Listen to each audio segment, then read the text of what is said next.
Stank. He's... Adelina, dear sweet thing. The hunter that follows us will not give up the chase easily, my dear. A name that has special meaning to you. That perhaps the name of someone in your life who touched you. Here. My nipple. No, above that. No, above that. Give me the just above. The say yeah, or say the words just above. Yeah, for 27. And action. The Sasquatch. You're going to need my help. You're going to need my help. My whole life I've searched for this place. My whole life I've searched for this place. We will find your family. We need to work together. I will show you the way.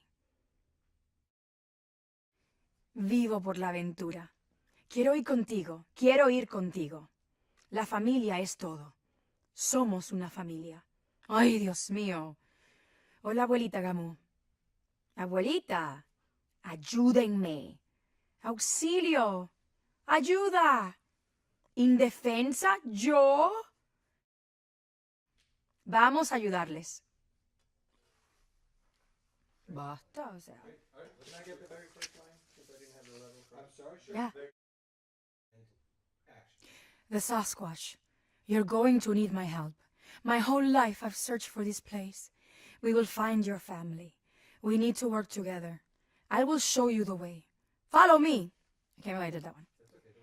Vivo por la aventura. Quiero ir contigo. La familia es todo. Somos una familia. Ay, Dios mío. Hola, abuelita Gamu. Abuelita, ayúdenme. We make a pretty good team. We make a pretty good team. We make a pretty good team. My family must be in Shangri-La. Ooh, I like the sound of that place. Ooh, I like the sound of that place. Ooh, I like the sound of that place. Well, that didn't go as planned. Well, that didn't go as planned.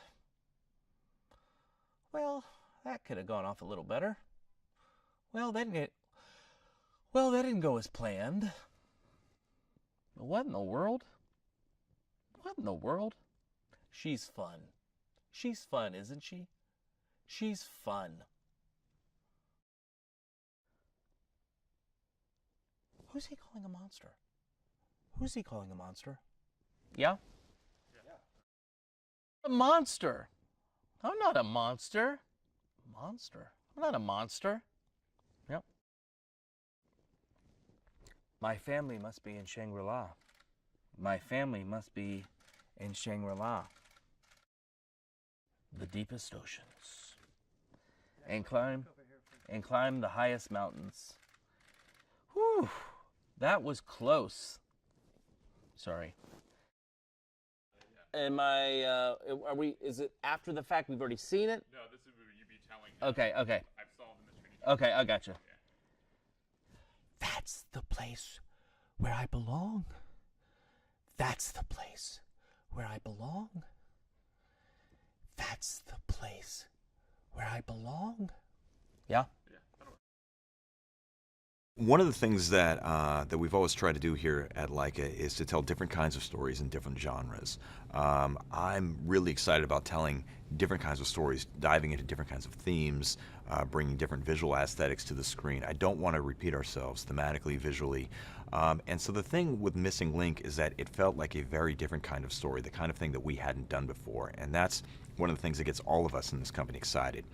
To visually do something new and distinctive and interesting, but also to dive in a different aspect of what it means to be human. Fundamentally, the film is really about connectivity. It's about empathy. It's about moving from isolation to connection, and it's a really potent emotional story at the core of it. And yet, on the top of it, we put this beautiful veneer of this incredible swashbuckling adventure that goes back to Jules Verne and Indiana Jones and things like that. It's a really cool turn of the century adventure story with monsters, and I thought that was a really exciting story to tell.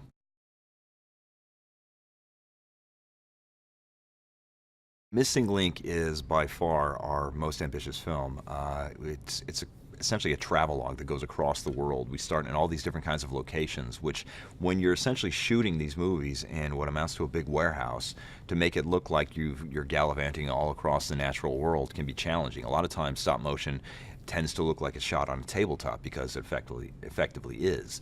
But for this film to have the feeling that we wanted to evoke, we needed to go across the globe in all different kinds of environments, which meant that we had to build places, environments, locations that we'd never thought of before, that we'd never designed before. The natural world is difficult to replicate in this medium, and this film was littered with that. And so there were so many different locations that we don't repeat, we don't go back to. Every new sequence, we're going somewhere new. And producers hate that kind of thing because it means we have to design and build new locations all throughout the movie. But it was what the movie required. The film is on some level about discovery, and part of that is the discovery of new locations as well as kind of the emotional discovery that our characters go through.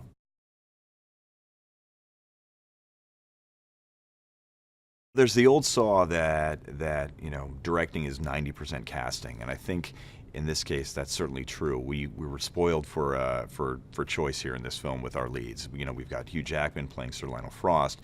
We've got Zach Galifianakis playing Mr. Link, and then of course we have Zoe Saldana playing Adelina Fortnight. They're all extraordinarily gifted actors, but they're also incredibly funny, individually and together. The film has a big, warm, gooey heart, and that is really centered in Mr. Link, played by Zach.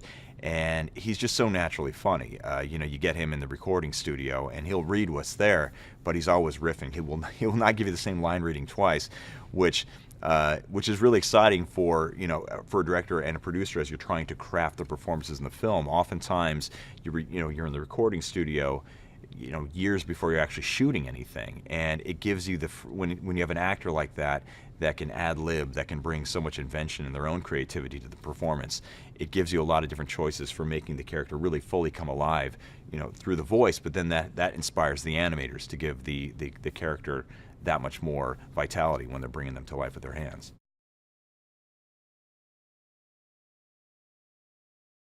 Missing Link comes from the tradition of grand adventure stories. Chris and I grew up in the same era, and so we have a lot of the same childhood loves and obsessions.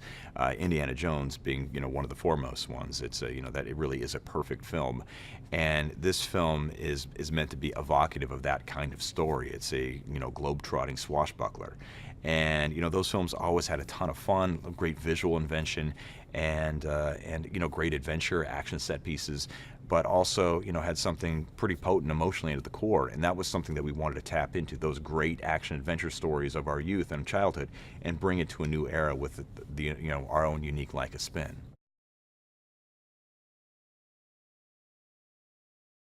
One of my favorite action scenes in the film is the fight that takes place on the boat, this raging storm at sea, where the boat is shifting around as there's this big chase and a fight, and there's peril as our characters are potentially tumbling over the railing into the water. It's the kind of action scene that we've never done before, and it's really cool. It's got so many different layers happening at any given moment. Visually, it's incredibly interesting, and it was challenging to pull off. But then there's also another layer of comedy and peril, and then the music on top of that, which really does bring about the emotion of the scene. It was a really challenging scene to pull off, but I think it's a ton of fun to watch. And I think for me, probably the other scene that's incredibly exciting to watch is the scene that takes place on the ice bridge towards the end of the film. It's towards the climax of our movie, and it's kind of classic cartoon physics involved in that, but it's also, you really feel the peril, and it's just really beautifully choreographed and shot. The animation is extraordinary, and it's just a real joy to watch.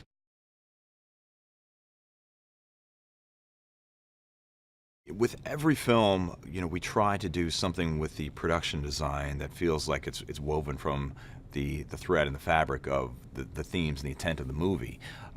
This film is meant to be kind of this kaleidoscopic riot of color. It's essentially a vibrant travelogue of as we're going across the world.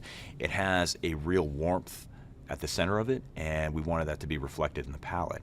It's really punchy, it's bold, it's bright, it's colorful, and it's something that people don't typically associate with stop motion animation. I think, you know, stop motion people generally think of as something that's kind of dark and bleak and oppressive and gothic, and certainly there are stories that have been told, you know, in the medium using that kind of palette and aesthetic.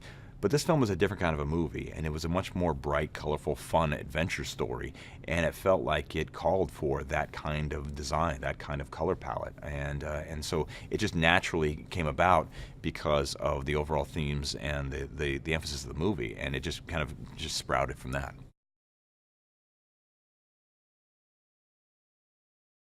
You get back into the history, what the missing link is. It's something that, you know, that takes us, you know, from one phase of our evolution to the next, and that's it's fundamentally about connectivity, about the link between us. It's about, you know, a character and multiple characters actually who move from isolation to connectivity, who are effectively alone and lonely, and how they can find their place in the world with people who are in some ways very much like them, but in a lot of ways are nothing like them at all. And I think that, you know, when we live in a very fractured world where people are going to their respective corners and throwing mud at each other, the idea of finding commonality in people from disparate backgrounds is really fundamentally what this film is about. And I think it's really what the kind of story we've always tried to tell at LAIKA, is the idea that, you know, getting to the core feeling of empathy, the idea that we all touch the same surface, that we're all connected in some way, and that those things that divide us are less important than the things that bring us together. And that really is the core element of what this movie is about. It's about finding your place, it's about finding where you belong, and it's about finding commonality and love and friendship and fellowship. And I think it's just really a beautiful story that is, you know, particularly resonant given our fractured times.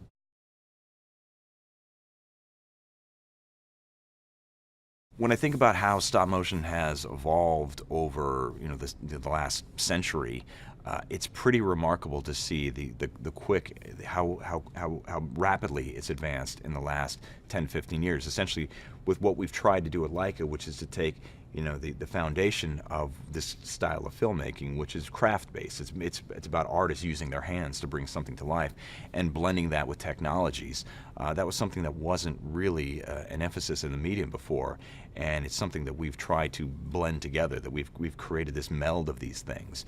And what it's done is it's allowed us to tell the kinds of stories that we couldn't have even imagined a handful of years ago. You know, you look at Coraline, and that was the first thing that we'd ever done, and it was incredibly ambitious for the time, and it's beautifully cinematic. It's also very theatrical, but it's relatively contained. It's a very contained story. This film spans the entire globe with multiple characters and all kinds of different action sequences with, you know, different colors and environments and monsters and all these different things that would have been impossible to achieve when we first started.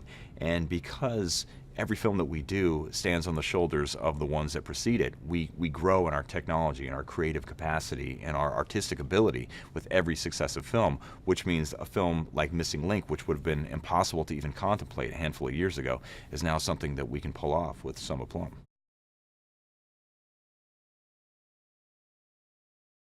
I'm a huge fan of the Walkmen, which is Walter Martin's previous group, and he's just such an interesting songwriter, musician.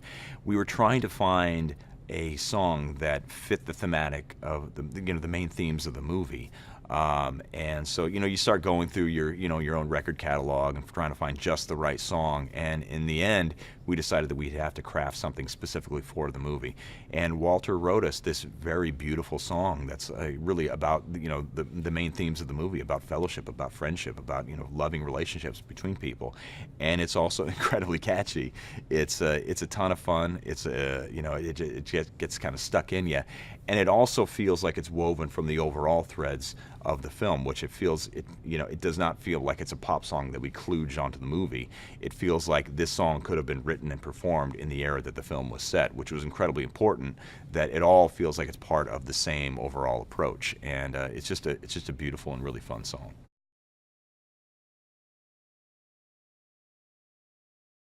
I think that we want people to be transported. We want people to have a good time, to enjoy themselves, to see something new at the cinema, to be excited by the story that we're telling. But I think beyond that, the core theme of empathy is the most important one, which is, the very idea that, when you watch a story, when you experience someone else's story as if it were yours, you can't help but come back from that experience somewhat changed. You can't help but feel like you're more connected than when you first began, and that's the core of this movie. And I think that cinema is one of the handful of art forms that can actually bring that to the surface, that actually remind us of the shared humanity that we all experience. And I think that as fun as this is and as exciting as it is to watch, that's the thing I'm most proud of, is that at its very core, it's a film about the things that bind us together.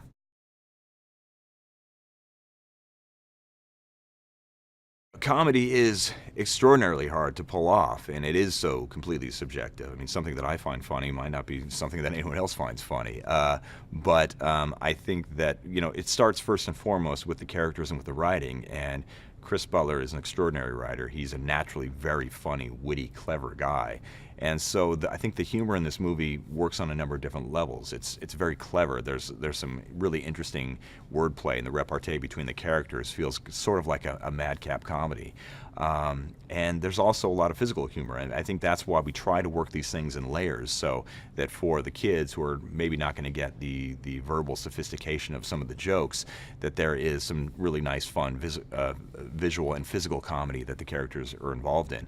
And then, for the older members of the family, for the adults, for the grandparents, there's a lot of really incredible verbal wit that's on display. And when you can bring those things together, we can have all members of the family experience a film and enjoy it and draw different things out of it together. That's really what we try to do, to create these shared communal experiences, and I think this film does that.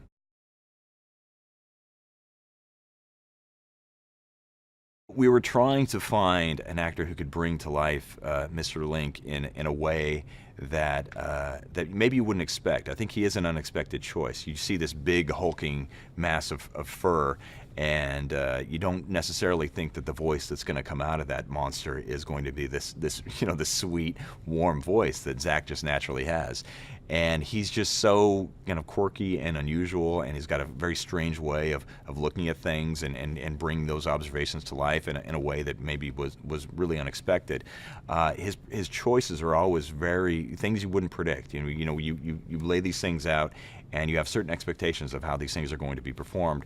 And the thing that always throws you when you're piecing these things together is when an actor or an artist comes aboard and they have a completely different interpretation of what the material is that maybe you didn't expect, maybe you didn't anticipate, but all of a sudden just elevates the material to a different plane. And I think that's absolutely what Zach Galifianakis did with Mr. Link.